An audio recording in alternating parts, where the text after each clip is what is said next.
Hello dear students. तो देखिए ये लास्ट वीडियो में मैंने आपको जो है एओपी और बीओआई का मीनिंग जो है वो बताया है और उनके बीच में डिफरेंसेस आपको बताए। आई होप कि आपको वो अच्छे से समझ आ गए हों। और प्लस इसके अंदर इस वीडियो के अंदर मैं इसका जो सेकंड और लास्ट पार्ट है थ्योरी का, क्योंकि एओपी और बीओआई के बारे में बहुत ज़्यादा थ्योरी है नहीं और उसके क्वेश्चंस भी नहीं है, प्रैक्टिकल सिर्फ 2 क्वेश्चंस आपको दिए हुए हैं। तो इस कारण से बस ये एक थ्योरी का पार्ट करने पर आपके इस लेसन की थ्योरी जो है वो आपके कंप्लीट हो जाती है। तो मैं आपको इसको एक्सप्लेन कर देता हूँ कि क्या ये टॉपिक है और किस तरह से इसको अपन डील करें। तो देखिए कि टैक्स लायबिलिटी इसका जो है हेडिंग है। टैक्स लायबिलिटी जो एओपी और बीओआई और उसके मेंबर्स की टैक्स लायबिलिटी जो अपन कैलकुलेट करते हैं उसके लिए बेसिकली 2 पार्ट है। पहला ये है कि charge of tax where share of member in the association of persons यानी AOP and body of individual are unknown. तो यानी कि मेंबर जो है उनका शेयर जो है एओपी और बीओआई में वो अननोन हो, हमको नहीं पता कि एओपी और बीओआई के अंदर उसके जो है मेंबर्स है उनका कितना शेयर है, वो हम कैलकुलेट नहीं कर सकते। तो उस सिचुएशन में उनके मेंबर्स पर या एओपी और बीओआई पर किस तरीके से टैक्स लगता है उसकी हम बात करते हैं।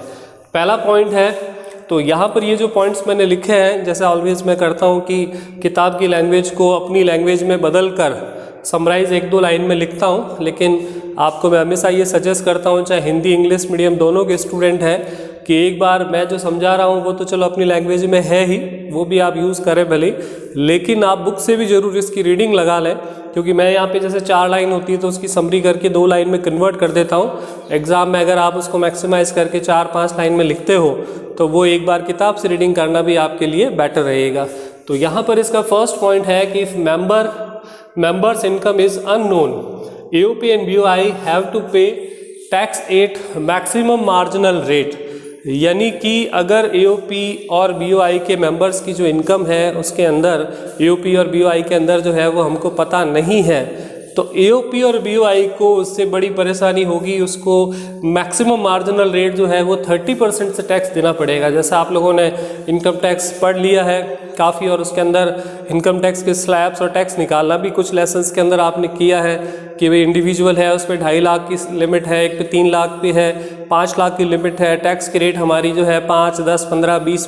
30% तक जो है वो जाती है। पिछले साल और इस साल भी चेंजेस हुए हैं, इस साल और भी चेंजेस हुए हैं कि 5-5% के काफ़ी सारे जो है स्लॉट्स बनाए गए हैं, जैसे कि मैक्सिमम जो है वो टैक्स को अलग अलग लगाया जा सके। तो यहाँ पर यही बोला गया कि भाई एओपी और बीओआई जो है उसकी अगर टैक्स लायबिलिटी निकालनी है लेकिन उनके मेंबर्स की इनकम पता नहीं, तो एओपी को इंडिया में जो हाईएस्ट रेट है टैक्स की 30% से टैक्स देना पड़ेगा। तो ये सिंपल पॉइंट है, इसमें कोई विशेष ज़्यादा डिस्कशन की ऐसी कोई बात नहीं। फिर है कि if member pay income tax at maximum rate then AOP and BOI have to pay tax at maximum rate on his total income. तो दैट मीन्स कि अगर एओपी और बीओआई के जो मेंबर्स हैं, अगर उन्होंने किसी भी मेंबर ने एओपी और बीओआई की जो इनकम है उसके अलावा जो इनकम थी उस पर हाईएस्ट रेट से टैक्स दिया है, जैसे मान लीजिए कि कोई व्यक्ति 10 लाख से ज़्यादा कमा रहा है तो उसने 30% टैक्स दे दिया, तो अगर एओपी और बीओआई का कोई भी मेंबर टैक्स लायबिलिटी टैक्स भरते समय अगर हाईएस्ट रेट को अचीव करता है, 30% टैक्स देता है, तो एओपी और बीओआई के अंदर उसकी जो मेंबर जो है उस एओपी और बीओआई को खुद को 30% के हिसाब से टैक्स देना पड़ेगा। तो दैट मीन्स कि अगर एओपी का कोई भी मेंबर अगर 30% से टैक्स भरेगा तो एओपी और बीओआई को खुद को भी जो है अपनी इनकम पर 30% टैक्स भरना पड़ेगा। यहाँ बात ये है कि भाई एओपी और बीओआई के अंदर मेंबर की इनकम कितनी है वो तो हमको पता नहीं उस मेंबर की, लेकिन मेंबर जो है हर एक व्यक्ति आजकल देखते हैं अपन कई जगह से और कितने ही सोर्सेज से इनकम अर्न करता है। जैसे मान लीजिए अगर कोई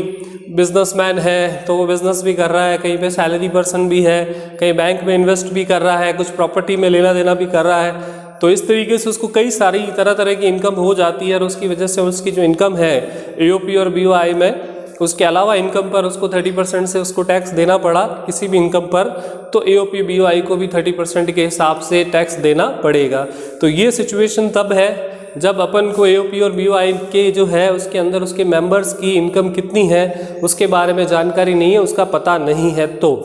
अब इसकी सेकंड सिचुएशन ये होती है कि charge of tax where share of member in the AOP और BOI आर नोन। मतलब फर्स्ट सिचुएशन थी जिसके अंदर अपन ने कहा भी उनके मेंबर्स है, उनकी इनकम जो है वो अननोन थी, और यहाँ पर जो है सेकंड सिचुएशन है जहाँ पर अपन कहते हैं कि उनकी इनकम जो है वो क्या है, नोन है। तो हमको पता है कि AOP और BOI के अंदर उसके जो मेंबर्स है, हर एक मेंबर की कितनी कितनी इनकम है वो हमको ध्यान है। तो इसके अंदर क्या क्या सिचुएशंस होती है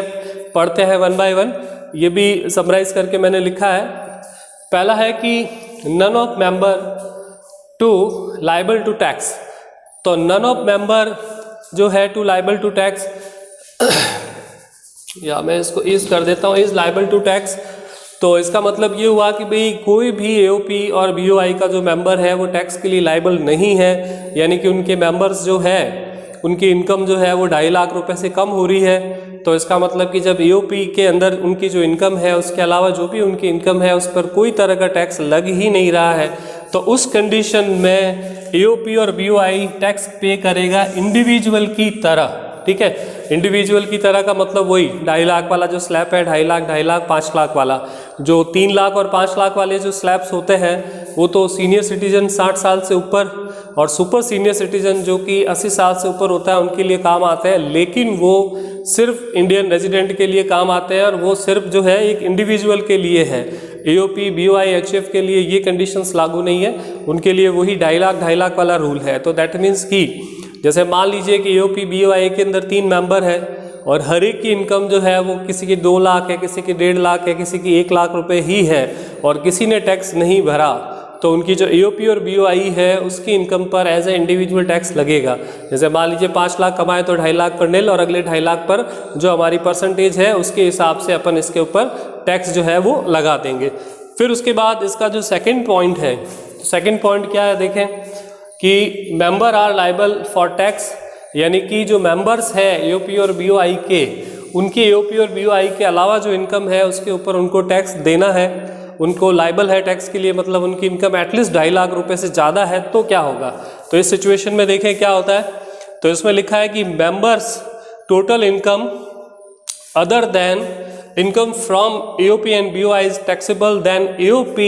and BOI will pay tax at maximum rate। और जो मैक्सिमम रेट मैंने आपको बार बार बताई है जो कि आपकी कितनी है 30%। तो यानी कि AOP का कोई भी मेंबर 2.5 लाख रुपए से ज़्यादा कमाता है और AOP जो है अगर उसके अंदर उसका कोई भी इनकम का हिस्सा है तो अगर उसने टैक्स चुकाया है 2.5 लाख से ज़्यादा अगर उसकी इनकम है तो AOP और BOI को जो उसको इनकम हुई है उस पर 30% के हिसाब से टैक्स चुकाना पड़ेगा। तो दैट मीन्स कि काफ़ी भारी परसेंटेज उसके ऊपर अप्लाई होती है कि अगर आपका कोई भी मेंबर AOP और BOI की इनकम के अलावा अगर टैक्स दे रहा है, कुछ भी दे रहा है 5, 10, 15% पर, तो AOP और BOI को हाईएस्ट रेट यानी कि 30% से जो है वो क्या करना पड़ेगा, टैक्स देना पड़ेगा। देन उसके बाद अगला इसके अंदर जो पॉइंट है नेक्स्ट कि member liable to tax at rate higher than maximum rate. तो इसका मतलब हायर देन मैक्सिमम रेट का मतलब वैसे तो क्या होता है कि हमारी जो मैक्सिमम रेट है टैक्स की वो 30% है,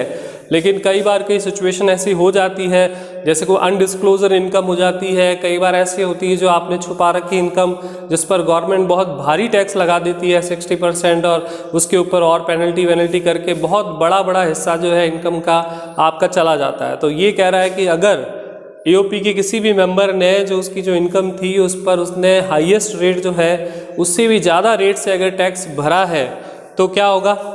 तो वापस पढ़ लेते हैं इसको कि member liable to tax rate higher than maximum rate. तो मेंबर ने हाईएस्ट जो रेट है 30% उससे ज़्यादा टैक्स भरा है तो सिचुएशन में क्या होगा कि on member the tax rate shall be charged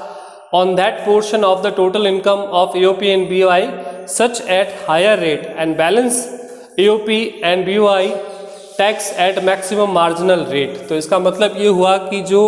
AOP और BOI में उसका जो हिस्सा है, वापस मैं बताऊं इस पॉइंट को पूरा करके कि भी जैसे अगर उसने AOP का कोई भी मेंबर है और उसने 30% से ज़्यादा रेट से अगर टैक्स भरा है तो AOP और BOI का जो उसके अंदर जो है उसकी इनकम में उसका जो हिस्सा है जो हमको पता है तो उस पर भी उसी हाईएस्ट रेट से या एटलीस्ट 30% के हिसाब से जो है वो क्या करना पड़ेगा, टैक्स देना पड़ेगा। और उस इनकम के अलावा एओपी की जो इनकम थी उसके अलावा जो एओपी की खुद की जो इनकम बचेगी पीछे मेंबर की इनकम के अलावा, तो वो इनकम पर भी एओपी को जो है वो कौन सी रेट से टैक्स भरना पड़ेगा, 30%। तो ये लास्ट वाला पॉइंट थोड़ा सा कॉम्प्लेक्स है, थोड़ा समझने लायक है ज़्यादा, कि भाई एओपी के मेंबर्स हैं वो 30% से ज़्यादा टैक्स भरते हैं, तो मेंबर्स की जो एओपी के अंदर जो इनकम है उस पर भी उनको 30% या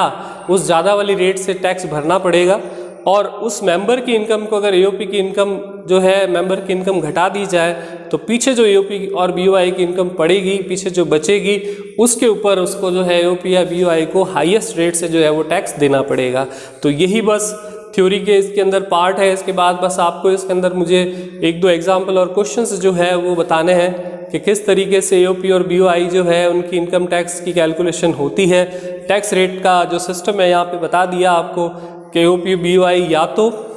इंडिविजुअल की तरह और नहीं तो 30% देता है, कब कितना देता है वो आपको इसमें मैंने एक्सप्लेन किया है। तो नेक्स्ट वीडियो में मैं इसके कुछ एग्जांपल्स और क्वेश्चंस जो है वो बता दूंगा। और ये छोटे छोटे टॉपिक है, अगर आप इसको वीडियो देखकर भी एक बार समझ लेते हैं तो आराम से आप इसका जो है क्वेश्चन अटेम्प्ट कर सकते हैं। Okay, thank you.